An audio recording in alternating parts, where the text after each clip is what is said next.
at the Waitrose.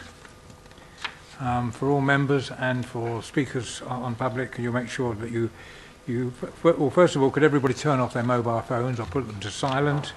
I have managed to remember to do mine. We are webcast as always, so if you could speak directly into the microphone. Some people feel that they can have the microphone to one side. It doesn't give a good audible sound that can be recorded reasonably, and people therefore watching on the webcast can't understand necessarily everything that's going on. Although we have such a full public gallery and those perhaps there's nobody left to actually watch the webcast. But that's good. So next item is the minutes of the previous meeting, which was held on the 8th of June 2015. Are you happy that I should sign those as a true record? Agreed. Thank you very much. And apologies for absence. We have apologies for absence from Councillors Peter Ishwood and Liz Wheatley. Councillor Jim Edwards is attending as a substitute. Thank you.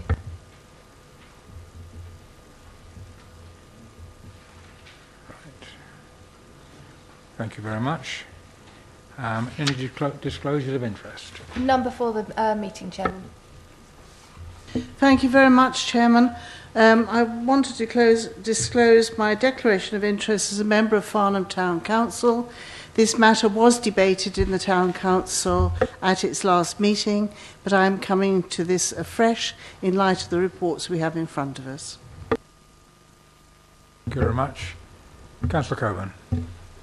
This seems a replay of the last meeting. Could we take that as a blanket declaration from all Farnham Town Councillors, please? That's fine. Thank you very much. Questions from members of the public? None received, Chairman. So we move then to the item on the agenda. It is NMA/2015 0039. It's the non-material amendment application for amendment to Condition 16 of WA 2012-09-11 in order to allow certain works identified to take place under planning permission WA 2012-0912 for the main site prior to the construction of the temporary vehicular bridge and associated access works granted under planning permission WA 2012-09-11 at land at East Street, Farnham, and as amended by letters dated 19th of the 5th, 2015, and plans received on 19th of the 5th, 2015. Officers, can we start the presentation?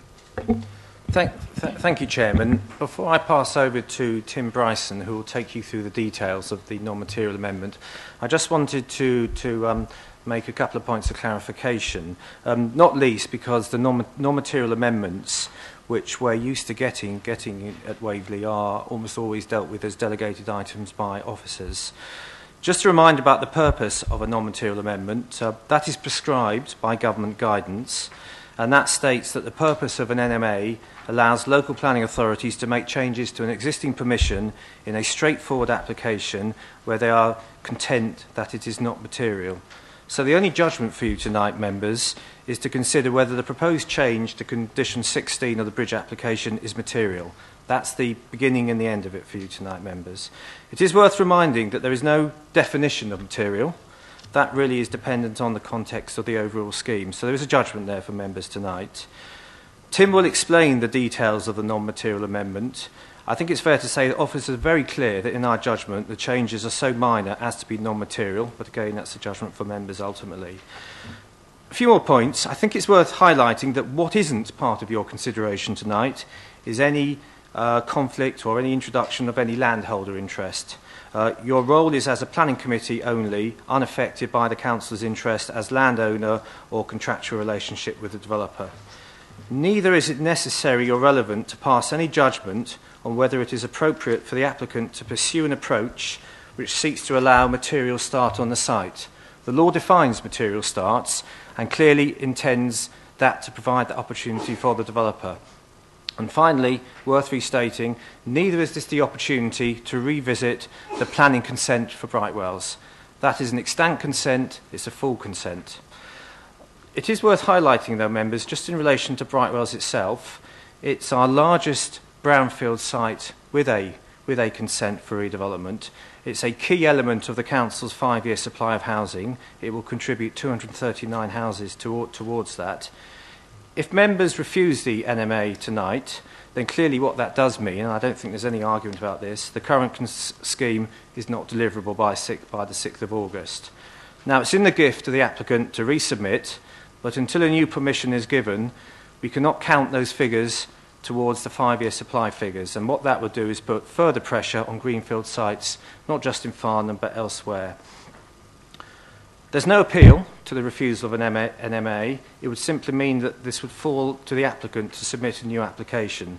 However, that doesn't mean that however, we still need, as a council, to be reasonable in any decision making to avoid the risk of judicial review or other sanction. So hopefully that's helpful, members, just as a bit of introduction to non-material amendments. And at this point, I'll pass over to Tim to take you through the details.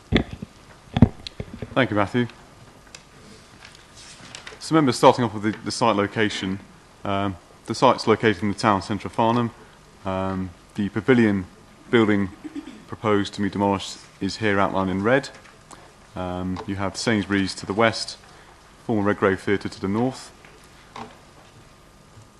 This provides you an aerial photograph showing you the site. Members, it's worth to note that the tennis courts and pavilion are no longer in use, and there's a new facility which have just been opened up at Riverside. The proposed site plan. So the proposal is for a variation to condition 16 to allow certain works to be carried out on the site without use of the temporary bridge. The proposed works involves the demolition of the former tennis pavilion building and the provision of welfare facilities for the workers. The welfare facilities indicated in this case is to be portaloos. In terms of the proposed vehicular access to the site itself for the NMA, I've indicated here on the arrows here showing the proposed route coming through from the east, down East Street, down South Street and left into Brightwell Road. Members, this is the useful to show you really the scale of the extant permission for the wider Brightwell scheme.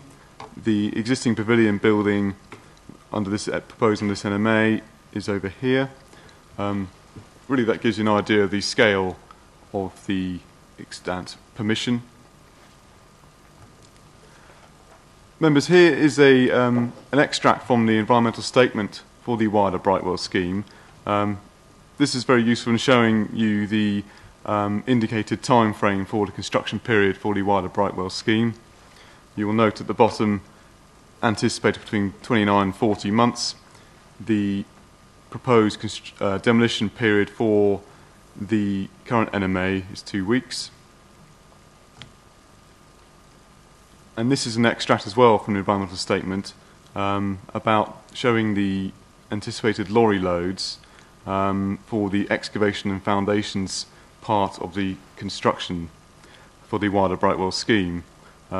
We have put this up here as this is the most intense part of the construction for the wider Brightwell scheme. You will note that it's indicated 2,800 lorry loads over a 10-week period, equating to 56 loads per day would be in operation. It is worth note that this is proposed obviously to be going over the temporary access bridge from the A31. So members, I thought that was useful to put that up there for you. And members, some photographs of the tennis pavilion building you can see through here. It is a wooden building with felt roofing. In terms of determining issues for this non-material amendment, it is proposed a variation of condition 16. There are no new works proposed as part of this application. The demolition of the building has already been granted consent under the wider Brightwell scheme. the key tests outlined here for you are whether the construction work associated with the demolition of the tennis pavilion is material in comparison with construction work for the remainder of the main permission, and whether the scale and impacts of the proposed demolition in terms of traffic movement are material in comparison with the remainder of the main permission. If I can turn members' attention now to the update sheet, you will note that on the update sheet, officers received the additional letter from the Farnham Town Council, which you should have had attached for your noting. We've also received a further 88 letters of objection with some of the objections raised. Since production of this sheet, we've had a further 8 letters of objection. However, these have been received out of the statutory time period. And so, members, you can see the officer's response on the update sheet to those. And having carefully considered all additional representations made, officers remain satisfied that the proposal can be accepted as non-material, and therefore the recommendation remains unchanged as in the agenda. Thank you, Chairman. Thank you very much. We now move to public speakers. Each public speaker has a maximum 5 minutes, and there will be a traffic light system which will tell you when, and bleeping, which will tell you when your time is shortening. And so the first public speaker is Mr. Jerry Hyman.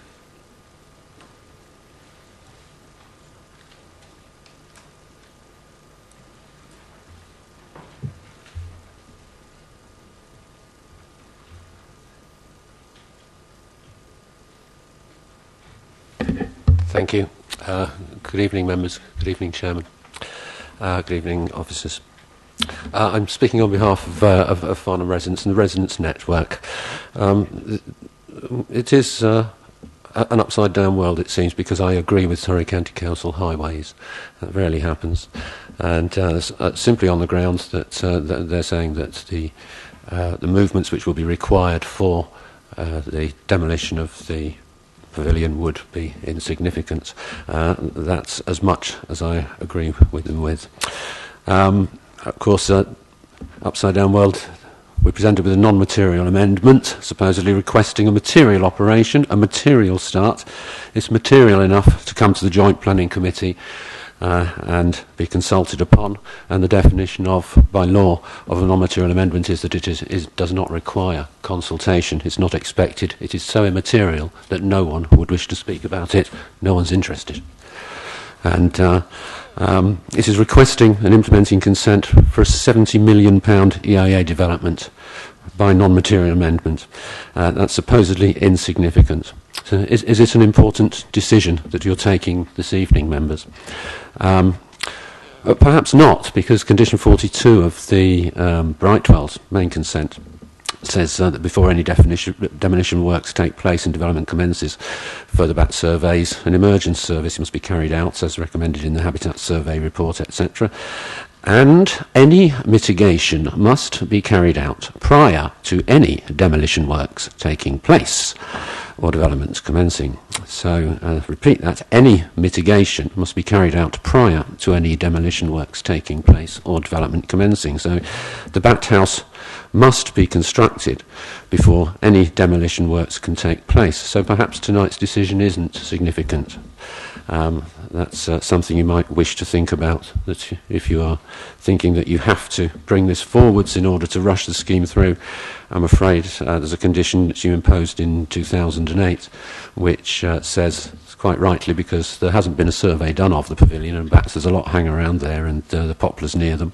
I haven't surveyed it myself, of course, but I've seen the bats around it on plenty of summer evenings. So that's a good reason perhaps to think twice if there's any pressure upon you to grant consent. Now, for the benefit of new members, you may recall new members a bit of a rundown.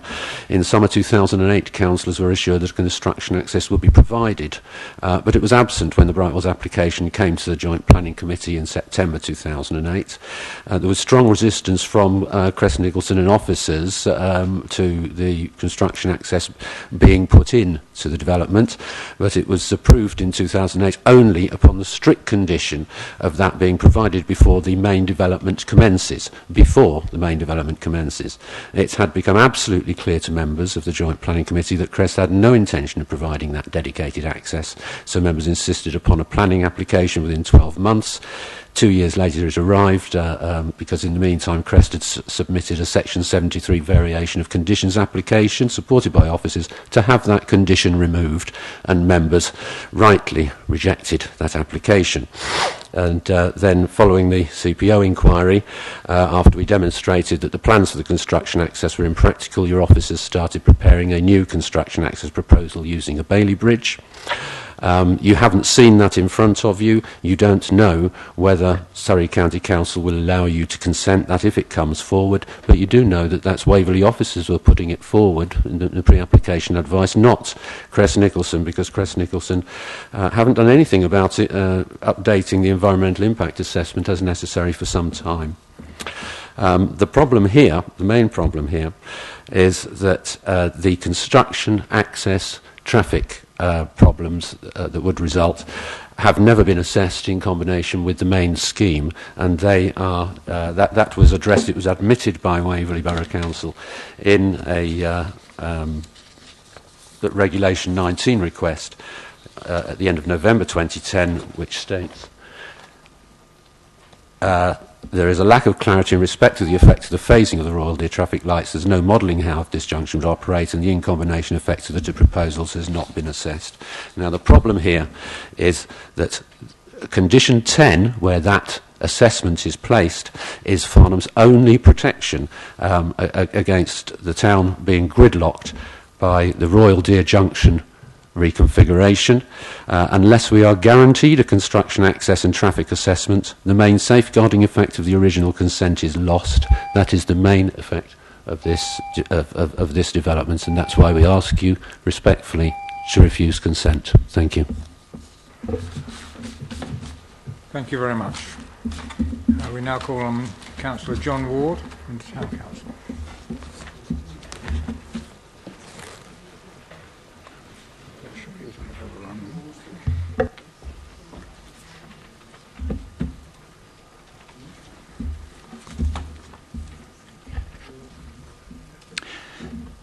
Thank you, Mr. Chairman, and good evening, councillors. My name is John Ward, and I'm the leader of Farnham Town Council, here to explain to you the Town Council's strong oppositions to this so-called non-material amendment. You will all have received copies of the Town Council's letter, so I will just address some other salient facts. As I go through the objections, I would like you to bear in mind two very important words: abuse and precedent. I shall return to them later. When planning permission for this project was extended in August 2012, I sat in this committee, and I vividly remember the long discussions about the necessity for avoiding further traffic through the centre of town, where the air quality was already outside the EU acceptable limits, resulting in it being declared an air quality management area. There are only 250 of these AQMAs in the country, and to see Farnham ranked among the heavy industrial cities of the UK is very worrying. There was universal agreement that every effort should be taken to avoid exacerbating this problem, and so the result was the imposition of Condition 16, for which the inhabitants of Farnham were and are still very grateful. To call this amendment non-material is really an abuse of the English language, as the demolition of buildings and consequent transport of the rubble through the most polluted area of the town is clearly material. The developer itself says this amendment is imperative. Why? Might it have something to do with trying to avoid submitting a proper full planning application when the current one expires in August? Also, anything that is imperative just cannot, by definition, be non-material. You've been told that it is but a small part of the development that has been, and it has been scaled down, perhaps as a result of public protests, from the original larger scale NMA, which had 9 urgent matters in it, to the 2 which appear before you. Strangely, the 9 were also imperative. Whatever its proportion of the whole development, it is very large and material to those that it directly affects, as it worsens an already intolerable situation of air quality and seems by many to be an attempt to negate a carefully considered decision of this committee. For ease of reference, let me point out that the site of this proposed demolition is about 100 yards from East Street, along which these trucks will be travelling, and where the monitoring station telling us that the air quality is unacceptable is situated. You will often have heard officers telling you how you must consider precedent. So let's look at that, as there is precedent for approving so-called NMAs for this development. One of the attractive features of the original planning application was the refurbishment and enhancement of the Brightwells Gostrey facility for the elderly, so conveniently located in the centre of town. This feature was to many on the committee an important facet in persuading them to give planning consent. Since then, as you were aware, another so-called NMA was approved in the back offices without bringing it to committee. And this, by enhancing the layout of the retail area, effectively made the access arrangements of the Gostrey Centre unworkable. Not a very good precedent. Your report states that the Council must have regard to the effect of the change or changes together with any previous changes made. I would put it to you that the total effect of this and the previous changes is far from non-material. I do appreciate, and Mr. Evans referred to it, that councils and officers have an unenviably difficult task in deciding planning applications which are likely to have a material, note that word, effect on the future profitability of the council. There are meant to be proper Chinese walls between the function of the council as landlord and co-partner in this development and its function as the planning authority. Many residents are a little concerned that these Chinese walls might be getting a bit thin, and have a feeling that the overriding concern of this application is to enable the developer to circumnavigate the proper planning process. I am sure that, as Mr. Evans advised you, you will put aside your position as representative to the landlord, consider this as a planning authority, and do the right thing for the town. Approval of this NMA will initiate the worst of both worlds. It will not actually get the main development moving, but it will allow the developer to claim that development works have commenced, whereby ruling out any rival applications and blighting the land forever. In summary, this application is not non-material and should not be allowed to go through as such. Waverley Borough Council has made some poor decisions about previous NMAs. Please do not repeat this, and I beg you to reject it. Thank you. Thank you very much. And the final speaker is Mr. Bruce McAllister, the agent.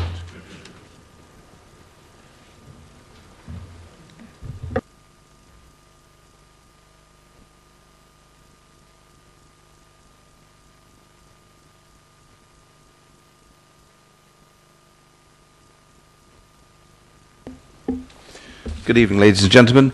I'd like to introduce myself, Bruce McArthur. I'm the project director responsible for the project, and I've been working on this scheme since its inception in 2003. I notice it's a very special day today. I notice around the room a number of gold badges representing Magna Carta 800. Just like to say that Crest Nicholson have been working very closely with Runnymede Borough Council and a number of councillors to deliver the new statue of the Queen, which was unveiled yesterday. And we're very proud of our involvement in the project to mark a auspicious date, and also coming up to the point when the Queen becomes the longest reigning British monarch in history. In terms of bats, all the information that we have submitted for the pre-commencement conditions is in time, and we are at the present time undertaking some emergence surveys, because obviously we're aware of our obligation to make sure the information is up to date. In terms of the Gostrey, we'd just like to say that the timescales indicated in the report reflected the time when the Gostrey was due to stay in place, and we couldn't complete that part of the development until the buildings had, the replacement building had been provided. There are proposals to relocate the Gostry off-site. I think that is the right thing to do. It does enable us to bring forward and close out the development sooner. So we anticipate that we would not be constructing for much longer than about 24 to 26 months. The changes required for Gostry did not arise out of the servicing for the Marks and Spencers. That was always in that location, and it has been alternative reasons for that that decision.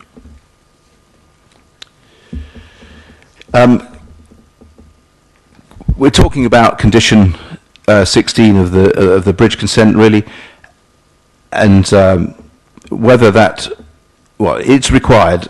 The bridge is required so that we do not prejudice highway safety, the free flow of traffic, nor inconvenience other highway users.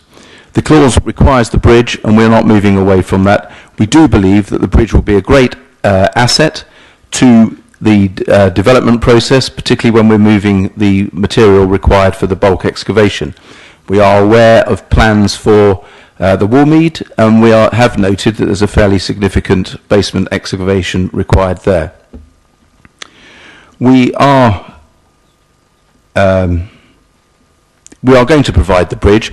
The reason why we came to committee a couple of years ago was that we felt that the damage and destruction required for the bridge on the A31 was a little too much. The original consent and the original EIA did state that the scheme could be completed without the bridge, and we believe that is still the case. But we are prepared to invest the money to provide the bridge when the development commences proper. And we are working with the fund and the pre-lets to ensure that the scheme does happen. We believe that we are continuing to make good progress with these schemes. It's always a step forward and a step back. I would say to everybody that development outside of London on these complicated schemes is still recovering from the deep recession. We did sit here 3 years ago wanting a 5-year consent. A number of schemes locally have come forward. They're largely food-backed or supermarket-backed schemes, such as Aldershot. But that market has changed, and schemes that are coming forward now come forward with the assistance of local authorities. It's the only way to get these large-scale schemes underway. This scheme and the why we are still here, this is still about the retail and leisure offer that Farnham wishes to make available to its residents. We are working hard to realise the ambition and the vision of the development of Brief, and Brightwells is a great opportunity for all the residents of Farnham, and Crest Nicholson remain committed to the scheme. Thank you for your time.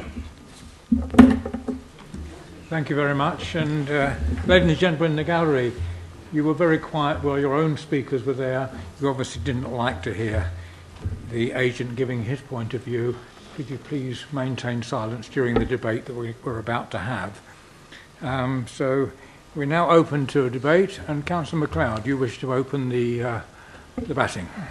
Thank you, Chairman, and for calling me as the local ward member who called in this application. I have to say, first of all, I've got a real problem. I spent hours and hours constructing a detailed argument as to why this wasn't a non-material amendment, and then Councillor Ward comes along and says pretty well everything I was going to say. And it would look pretty stupid to the committee if I read out what I've got down here. So I'm forced to talk off the top of my head, actually, and make some comments that way. The first thing I'd like to say is how much I agreed with many of the comments that Councillor Ward made, actually. Particularly his comment, actually, I'll comment about these comments about the Gostry Centre. It is a real lesson for considering this non-material amendment, that non-material amendment proved not, in the end, to be a non-material amendment. That the reason for that was that Marks and Spencers required a whole series of changes to be made to the building that they were going to come into in order to come into the scheme. These were things like a new trolley park, a new customer call and collect facility and things like that. And this, by the way, is not irrelevant because it's said in the rules about non-material amendments, you should look at each non-material amendment in conjunction with the cumulative effect of previous ones. And this is the previous one that occurred, so it's quite entitled to talk about that one. But the end result of this non-material amendment, or what was called a non-material amendment, as said, was a second major project has emerged, which is the removal of the Gostry Centre, the community centre, to the Memorial Hall. This hasn't actually been done by Crest Nicholson. This is something that the council's having to do, and having to put a large amount of money aside to accomplish that development. So this proves conclusively that this previous non-material amendment wasn't actually a non-material amendment, and I'd be very interested in the officer's comments about that. So that's one point I'd like to make. Second point I'd like to cover is from my previous notes is that the applicants really want us to ignore the fact that there's two very material, the officers and the applicants really want us to know the fact that there's two very material effects arising from this non-material amendment. The first is that the applicant is using it to affect so I'm getting slightly confused myself. In fact, the applicant is using it to determine his planning application and not to have to renew it, not to have to go to another planning meeting. That is clearly a very material factor, and there's no really getting away from that. The second point is, sorry, I'm really losing it because I'm not now using my notes. So another thing I wanted to discuss was the fact that the applicant has said in his letter that let me see how I said it. The amount of traffic using the town centre road network has decreased in 2006.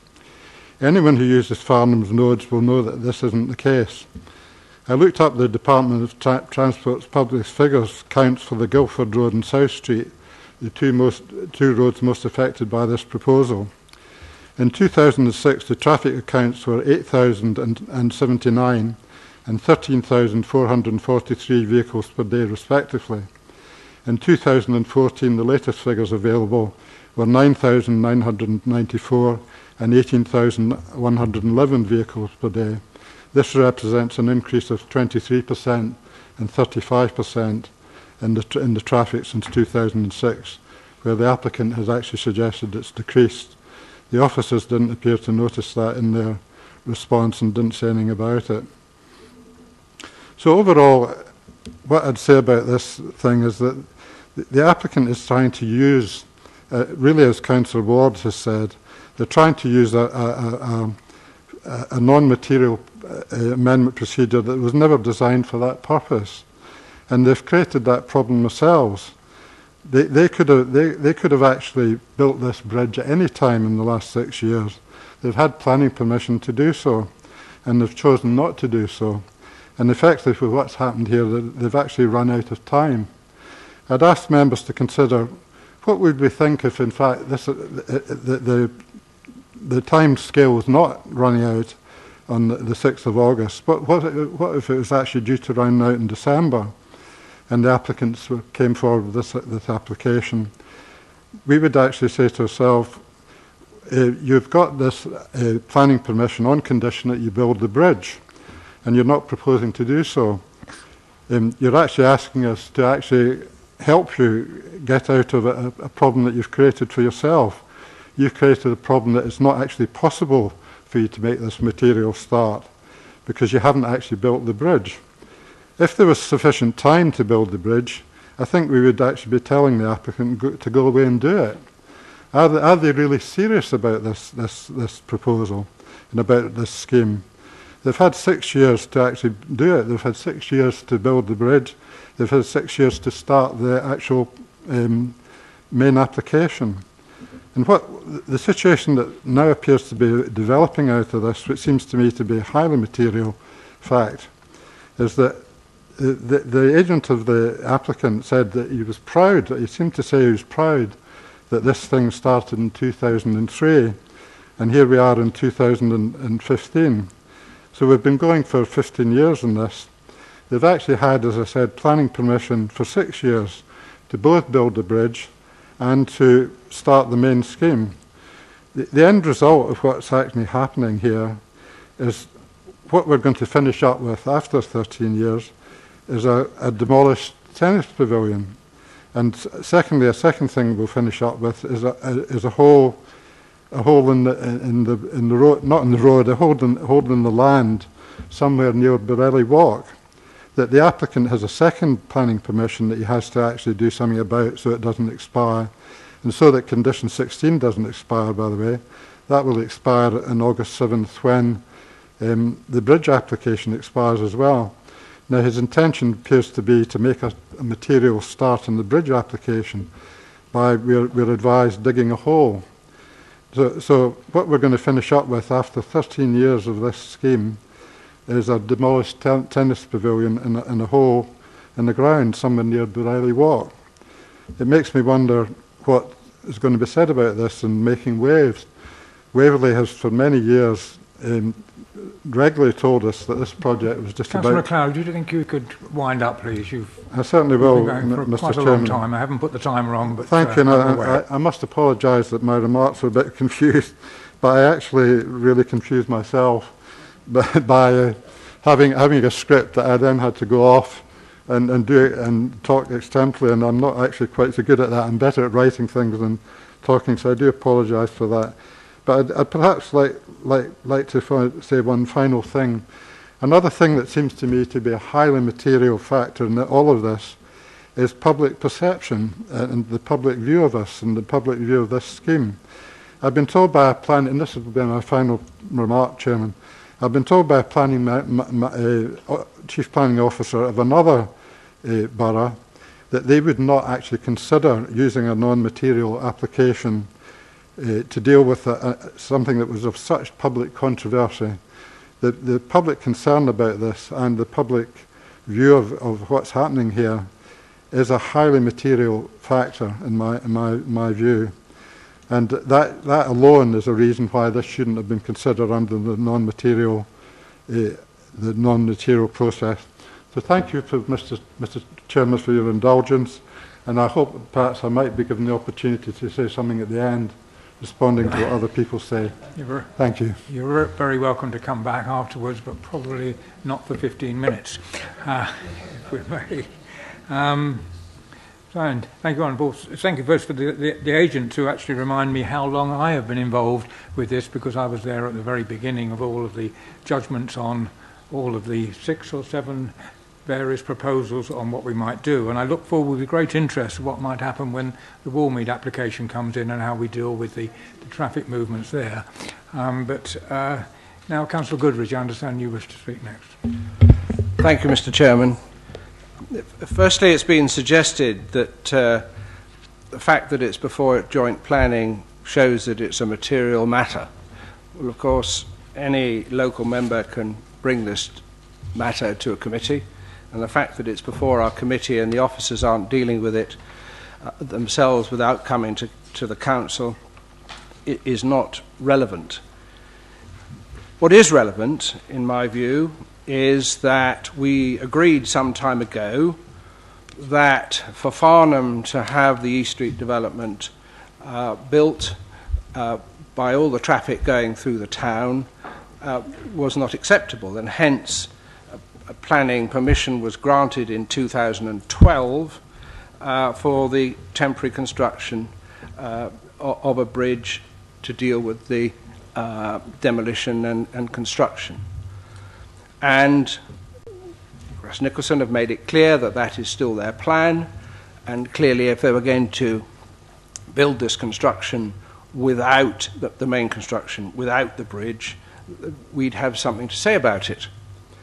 But the fact of the matter is that what we're looking at today is a construction of the firstly, for the temporary toilet facilities, which seems to me an eminently sensible thing to have before you start construction, which has 4 vehicle movements total. And then the demolition of the tennis club pavilion, which is now no longer required as the new tennis club has opened, with 12 vehicle movements over a 2-week period. On the basis you work 5 days a week, well, actually it's more convenient to include Saturday, because it then works out to 1 traffic movement a day on average, compared to the main job here, which would have had 112 lorries per day, and we're looking at 1, or just over 1 per day, and a light goods vehicle at that, which is small. It seems to me that that is the issue before us, and it's very clear to me that this change is non-material. It is very minor, it's de minimis, and that if the officers had not had to bring it before us, I'm sure we would have been quite content for this to have been granted. What is not material is, in my book, the consequences that may or may not occur as a result of the original application. We are dealing with one issue and one issue only, and is the demolition of the pavilion and the putting up of a compound with loos in it. Is that material or not? And in my book, it's not material. And I would therefore go along, unless I hear anything to the contrary from my colleagues, I propose to go along with the officer's recommendation. Thank you very much. There appear not to be any other speakers. Mr. Marlow, come forward. I'll just say it's very nice to have one's entire words spoken for one by someone else, as I entirely agree with what Councillor Goodrich has said. We have to follow the correct procedure and planning law. We have to focus on the issues before us. And when you are talking about vehicle movements of about 1% of the main construction period, that demonstrates it is indeed non-material. Thank you very much. Councillor Coburn. Thank you, Chairman. Yes, it was all going so well when Councillor Goodrich started. I was nodding away, but I'm afraid I disagree with him halfway through. I actually found the report a little disappointing, but I suppose there's a limit on how much you can include for an item like this out of a project which has taken so long. But I also feel that the report has included certain information which deals much more with the corporate aim of this council than a non-material change to a planning consent. There's always been this tension between the two roles of the council, as Councillor Ward mentioned in his presentation. We've never really put in that Chinese wall to separate the two functions, and this has often created mistrust amongst the public. But I'm very clear that we sit here this evening as the planning authority, and I'm also clear that our role is to determine whether the amended wording for condition 16 can be considered to be non-material. It's as simple as that. I am indeed a very simple person, thank goodness. So why did we put that original wording in the condition? The East Street scheme, as we all know, was not a universally loved baby and has developed into a somewhat divisive teenager over the years. Like Councillor Byam, I've been looking at this for well over 15 years. There's been a good deal of ill-informed nonsense uttered about the town's view on this development, but to be perfectly frank, there is no single point of view. However, it has always been agreed that the effect on traffic in the town, both during the construction period and beyond, would be unacceptable without strict conditions. Anyone who has sat in the gridlock along South Street, anyone who understands the nature of our one-way system, anyone who knows about the air quality management area and the effects of the level crossing on South Street will understand our concerns about any extra traffic in the town. It is always a difficult issue for us. Councillors in this chamber, and I sat here, were adamant that the town couldn't cope with construction lorries trundling along its narrow one-way system, and many councillors would not have supported the planning application had the bridge not been an agreed element of that permission. It was highly material then, and I maintain that it's highly material now. Won't surprise some of you to know that I was an imp in the Brownies before going on to be patrol leader of the Blue Tits. That's as high as it got, I'm afraid. I wasn't a model girl guide, and I don't claim to have been one, but I did learn one important fact, and it has stuck with me throughout the rest of my life. You keep your promises.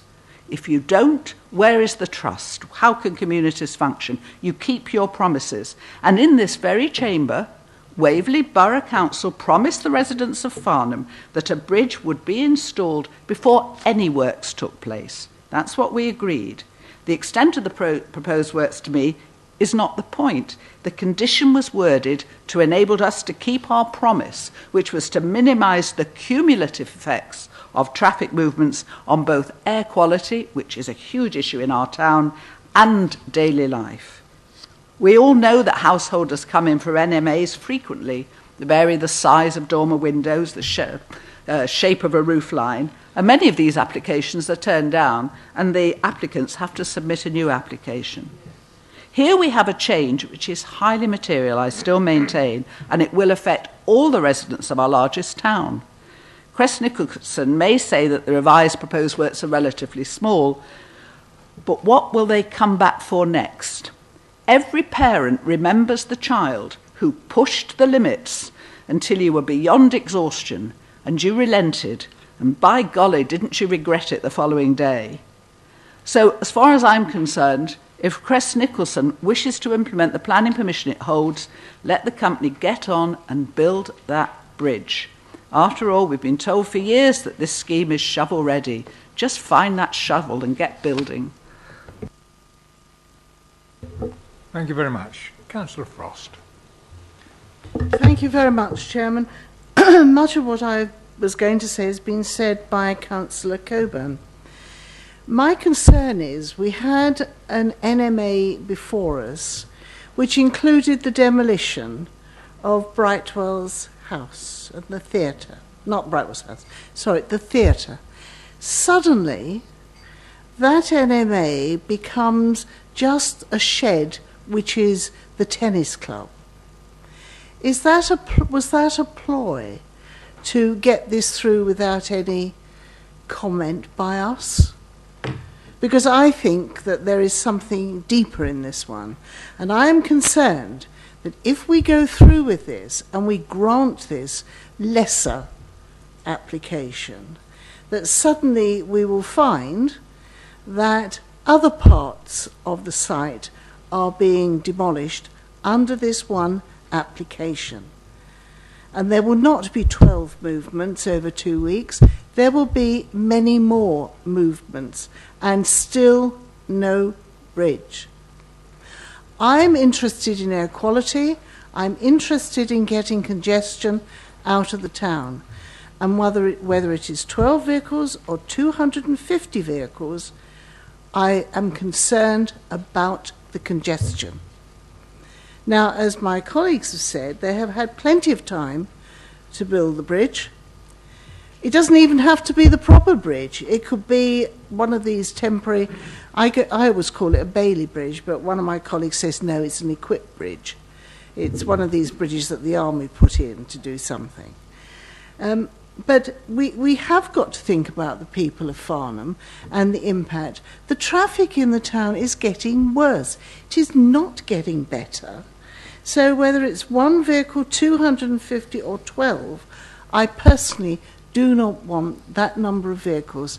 Goods vehicles, they're not light trucks, they are classified heavy goods vehicles going through, particularly going through Guildford Road, which is a bottleneck at the best of times and very difficult to get down. Yeah, officers consider the changes to be so minor. Well, compared to the whole scheme, they are minor. But then we're not debating the whole scheme. We're debating whether or not we're going to allow any work to happen without that bridge. And bearing in mind the air quality in our town, 12 more vehicle lorries going through the town will impact dramatically on that air quality. Thank you, Chairman. Thank you very much. Councillor Edwards. Thank you, Chairman. This is a non-material amendment, and I sympathise with the Farnham residents and councillors. It is necessary to provide services for the employees, so demolishing this redundant building is, in my opinion, necessary. However, we need to get on with the bridge. Just get it done. Because I agree with the Farnham Town councillors and Waverley Borough councillors for Farnham, who said that we did agree to the planning permission on the understanding that the bridge would be built first. Now, it's only a small building and it's redundant. I'm quite happy about that, but no more until the bridge is built, please. Thank you. Thank you very much. Councillor Hill. Mr. Chairman, thank you. This is in my ward, and I've followed the speakers and debate with interest. But I must conclude that Councillor Goodrich, I think, put the case very well and probably far more eloquently than I would be able to. But I think the main point here is that we are talking about the demolition of a small hut. And I just don't think that the traffic movement in the town is going to be significant at all. At the end of the day, we've sat through the demolition of the police station.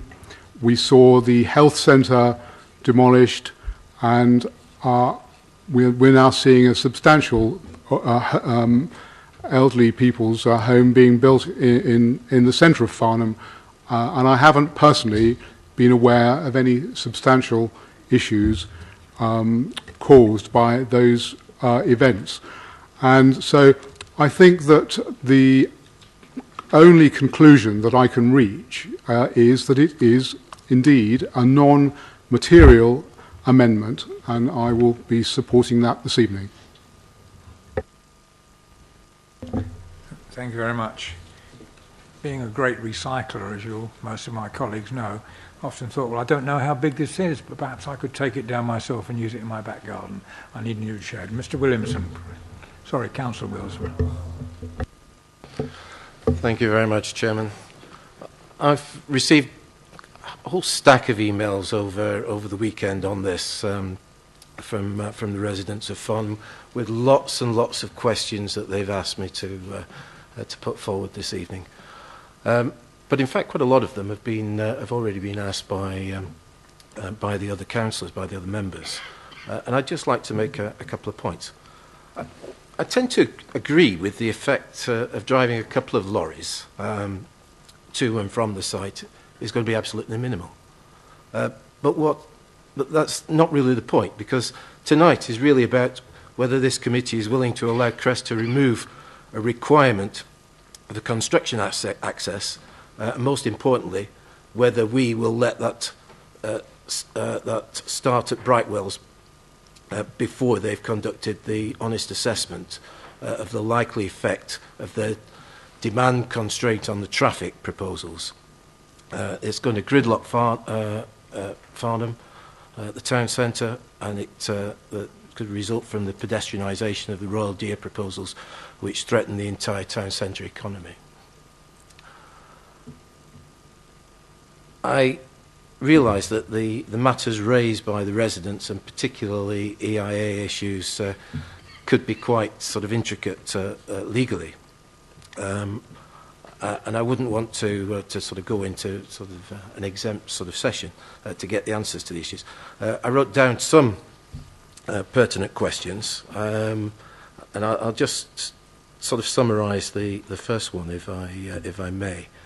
For us to assess the effect of the original permission, which is what we were told we're here for, and need to know the effect of leaving certain elements until after construction has commenced. There's a big issue at stake here. The original permission requires an EIA of the construction traffic and the air quality impacts in combination with the Royal Deer configuration before the Brightwell scheme can commence. If we grant consent of the amendment, we may never get that assessment. Just, if I could just put, we know that the existing construction access and bridge design, it needs revising. We know that the members refused to accept consent of this Bailey Bridge application because of the horrendous effects of construction vehicles on the town centre.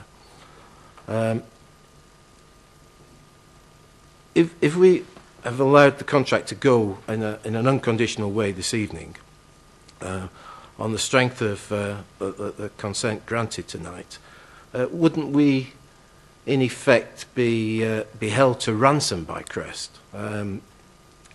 Such that by granting consent here, we'd in effect be predetermined, we'd perhaps be prejudicing our future decisions. I mean, perhaps in planning parlance, it'd be predetermination.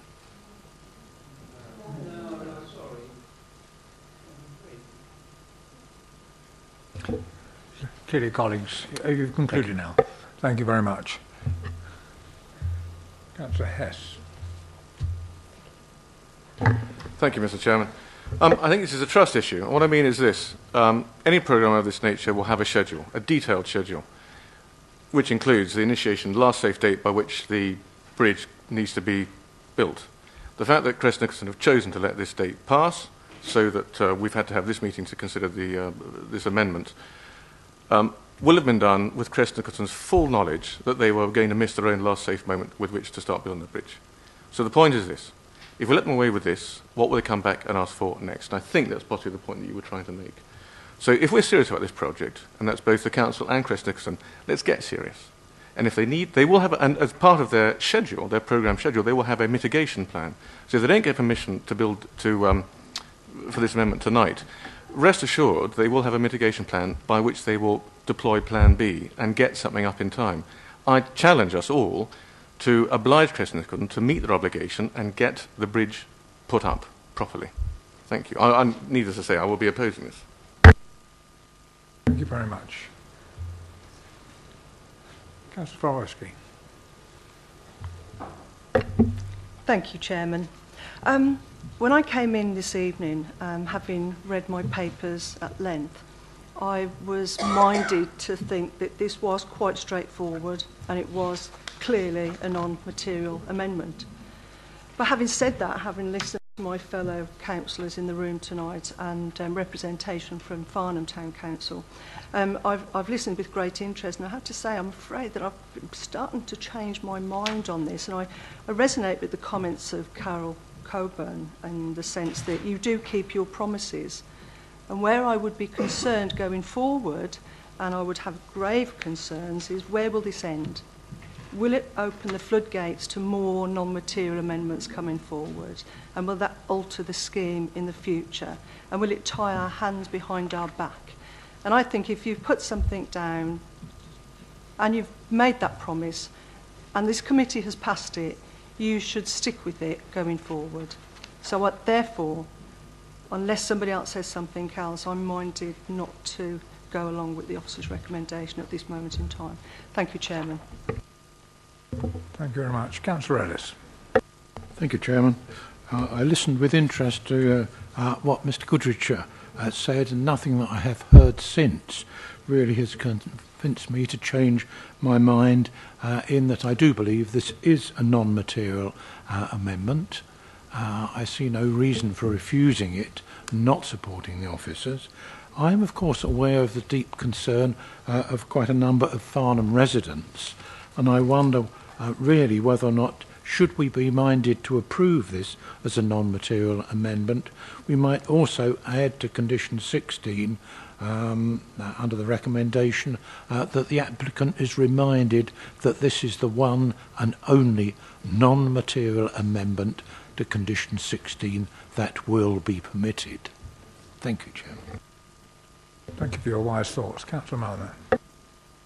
Thank you for letting me come back. In my brevity earlier, I decided not to comment really on that point. I think that it is quite true that some NMAs can be linked, and therefore they have a cumulative effect which must be taken into account, but some can be independent, and this one is one which I think is independent of all the previous ones.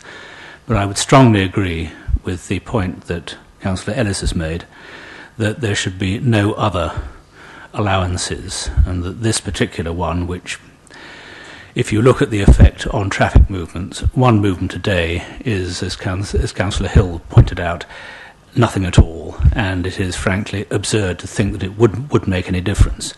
But if there were to be others, then of course that would change, and then if you had another linked NMA seeking a further relaxation, then of course you would have a cumulative effect and you would be worried about it. But I would actually agree with Councillor Ellis that this should be the only one. And that's certainly what I assumed when I was reading the papers.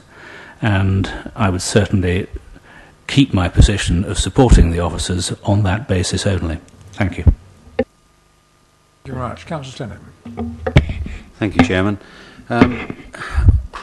I absolutely agree with Councillor Ellis's recommendation. I think that's a good idea. One other thing I'm struggling with, I do work in that industry, and I really can't see the point of demolishing a little building which is no more than really 4 or 5 days' work, and they could put the portaloos if they wanted to on the tennis court and put the drainage in to go along with it. So I'm inclined to think there is an ulterior motive in this, and I really feel that I couldn't support this either, because if that's how we're going to go forward and it does remove that condition that's so carefully thought about for my predecessors over many years, I think it was put on for a very good reason. And I do, as you all know, probably run a lot of trucks myself, and they are very clean now, but Farnham is a difficult place, and I see the congestion that comes from there. So I think Councillor Ellis's suggestion is a good one, and I ask the officers, can we do that? Please. Thank you. Thank you very much. Councillor Rhodes, would you like to come forward with some sort of words, or do we ask the officers to help is coming? Thank you, Liz. Thank you, Chairman. I just wonder whether it would be helpful to assist members at this stage, and I know that our lawyer may also want to say something. As in any planning decision-making, I'm afraid you cannot absolutely prejudge any future decision that you will be asked to make. It is an applicant's right in the future, if they wish to make an application to you to do whatever they want to do, and that would include theoretically making any other applications for non-material amendments. As the planning committee, it is then within your gift to decide whether or not you want to grant those, and that is the proper decision-making and democratic process. What you could do, if you are minded to, is include an informative on any decision you make this evening to advise that in particular relation to the bridge, that the council is unlikely to support any further amendments to the bridge permission. But I think that is as far as you could go in terms of making a sound decision. I don't know whether Erica wants to add to that. Thank you, Chairman. Just wanted to pick up on 2 points made. The first is looking at section 96A1, which is a section that's relevant to this application. And what we're looking at is the planning permission WA 2012/0911. So we're looking at any previous amendments to that particular permission. The second point had to do with why it's been called into committee.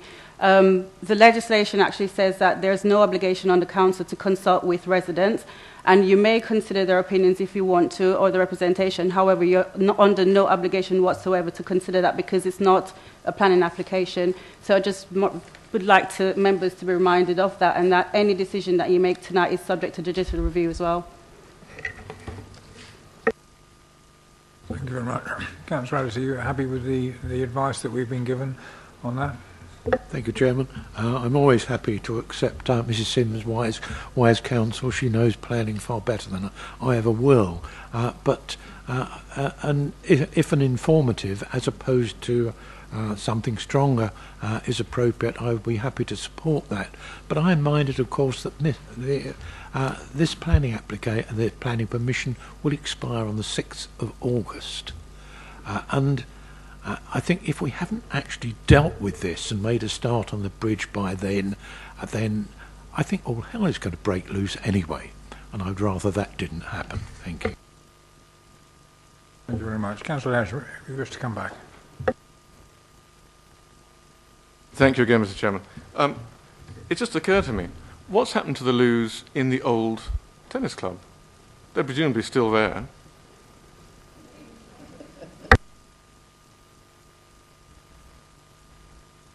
It's a serious question. Can someone advise me? Why do we... This increasingly looks like a ploy, but I'd be interested to know if we have functioning loos that are available on the site already. I think the simple answer is we don't know. And again, I think it's worth reminding members that this is an application which has been submitted by Crest Nicholson for you to judge on its merits. There may be loos there, there may not be, but I don't think that's material to your assessment tonight, members. Councillor Frost. Thank you, Chairman. Could I just establish very clearly for everyone's benefit, and you may say I've got the wrong end of the stick here, that if members are minded to grant this, in quotes, minor NMA, to do any further work on that site, like knock down anything else or dig a big hole somewhere, they need the bridge. Rather than nods, as this is being webcast, could I have a yes or a no? The simple answer to that, Councillor Frost, is yes. The non-material amendment before you only relates to the demolition of the old tennis pavilion. If they wish to do any more before the bridge is built, that would require a further application of some sort to you. And Chairman, if I may just come back on that one, we will keep a close eye, if members are minded to grant this, on what is going on behind the hoarding, to make sure that other things aren't being demolished without the bridge. Because the bridge is key to this whole development. And therefore I'm very keen to ensure that if members are minded to grant this, that nothing can happen other than knocking down, as my colleague here will say, a shed. Thank you. I presume that... Oh, sorry, you wish to come back again? Only to say, Chairman, that of course, like any development that you may be minded to permit, we would be able to monitor it and take any relevant action if it's appropriate. Particularly if members asked us to take a keen eye on what was going on, we would do that for you. Thank you. Thank you. Councillor Blackman. Mr. Chairman, thank you. I was the person who originally suggested that equipment bridging is used in this particular case. And the more I hear about the necessity for the creation of that bridge, the more sure I am that this is the quickest way of getting a bridge across virtually to any load capacity that is required. And this is quite important. The other thing is that it's equally easy to remove the bridge when it has not, there is no further use for it. I cannot agree quite with my colleague, I'm afraid, about the number of vehicles required for the construction process. But if anybody else knows more about equipment bridging or has done more than I have, I'm more than willing to be corrected. I still believe that this is necessary for getting a bridge quickly, so that the proper construction can start working. Thank you. Thank you very much. Councillor Sennett, you wish to come back again? Thank you, Chairman. Question for the officers, really. Can you, so that I understand it in my very common sense, simple world, can you categorically say that this permission will only allow them to demolish the tennis court hut and no more? Thank you.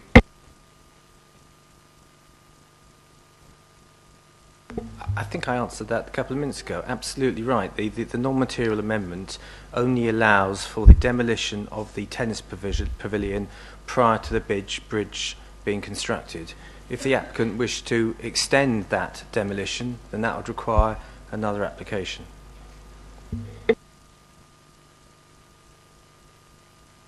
Right, if we've now concluded, can Councillor MacLeod, just have you got anything material to say before we go to the vote? Yes, Councillor Holder. Oh, I'm sorry, yes.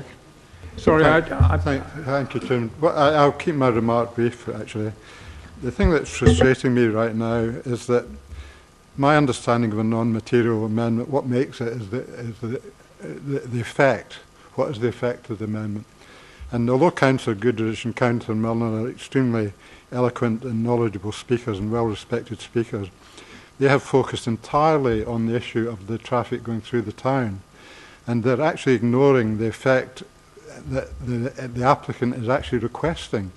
The applicant said his whole reason for making this application is to get onto the site and make his material start. And that is a highly material thing to happen.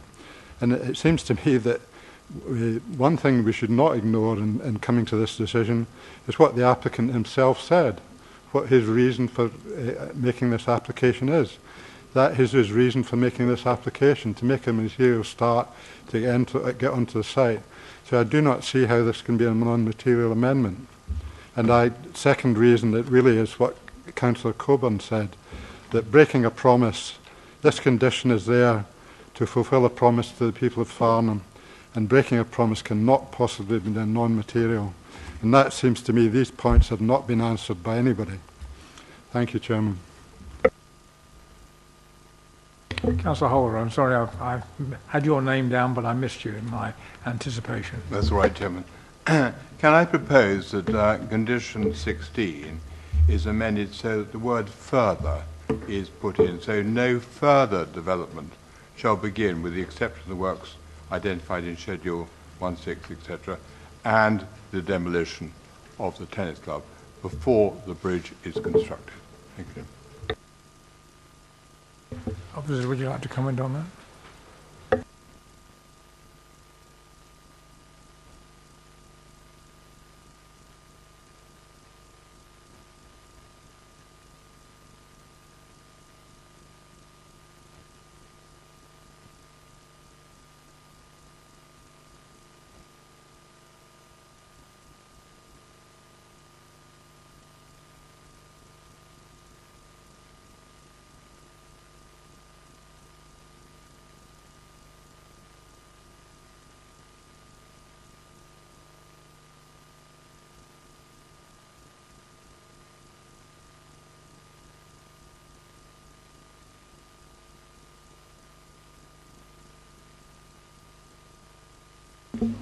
Chairman, after a quick discussion amongst the officers, we're comfortable with that as an amendment, so that would introduce the word further before, well, it would say no further development shall begin with the exception of the works identified and scheduled, etc., etc. So that's that one word addition to the amendment to condition 16. Thank you very much. Councillor Ellis. Thank you, Chairman. Does it need a proposal to ensure that the informative suggested by Mrs Sims is actually added? Because if so, I'm happy to propose that. Thank you. Well, that's fine, yes. We're happy with that. And are you happy to second that proposal? You made the proposal for adding the word. Councillor Ellis is adding the informative that you wanted to be put on, which was agreed by the officers as being a reasonable statement to make. Yes, Chairman, I'm happy to second Councillor Ellis'. Thank you. So all those in favour of the amendment, can you please show? 1, 2, 3, 4, 5, 6, 7, 8, 9, 10, 11, 12, 13, 14, 15. Thank you very much. Those against. Those against and abstaining. So anybody voting against or abstaining? Those against first. Vote against first, please. 1, 2, 3. Which one is it? Voting against first. The amendment. We're voting against the amendment that's been proposed. Okay, 1, 2, 3, 4, 5. There should be abstentions. Any abstentions? 2. 2. Thank you very much. Do you want to take the recommendation for the informative? I'm now advised that we need a recommendation. Sorry. Before taking the recommendation. Can we have an agreement on the informative? Can we reread the informative, please? Thank you, Chairman. I suggest the wording of the informative to be: the Council would be unlikely to support any further amendments to the permission under reference WA/2012/911 in respect of the construction of the access bridge. Thank you, Chairman. Can I have a show of hands of those in agreement for that amendment? 1, 2, 3, 4, 5, 6, 7, 8, 9, 10, 11, 12, 13, 14, 15, 16. Thank you. And those against? 1, 2, 3, 4. Abstentions. And any abstentions? 1. Thank you very much. So we're now, having concluded all debate and the changes to the recommendation as amended, which is on, I think is on page, no, the pages aren't numbered, but on the condition recommended, the permission be granted with condition 16 as amended and the informative. Can I have a show of hands, please, for those who are in agreement with that? 1, 2, 3, 4, 5, 6, 7, 8, 9, 10, 11, 12. Those against? And those against? 1, 2, 3, 4, 5, 6, 7, 8. Those abstentions. Any abstentions, please? I've got 2 that haven't voted, so could we just one, please? We have 2 people that hadn't voted. I think probably Mr. Gray put his hand up rather late. Can we do a recount, please? So we can have a recount, please, on those in favour of the recommendation as agreed. 1, 2, 3, 4, 5, 6, 7, 8, 9, 10, 11, 12, 13, 14. And those against again, please. 1, 2, 3, 4, 5, 6, 7, 8. Yeah, that's fine. And we now have the numbers correct.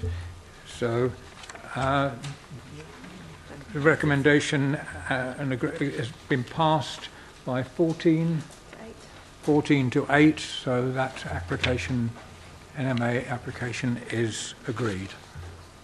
Thank you very much. That concludes the meeting.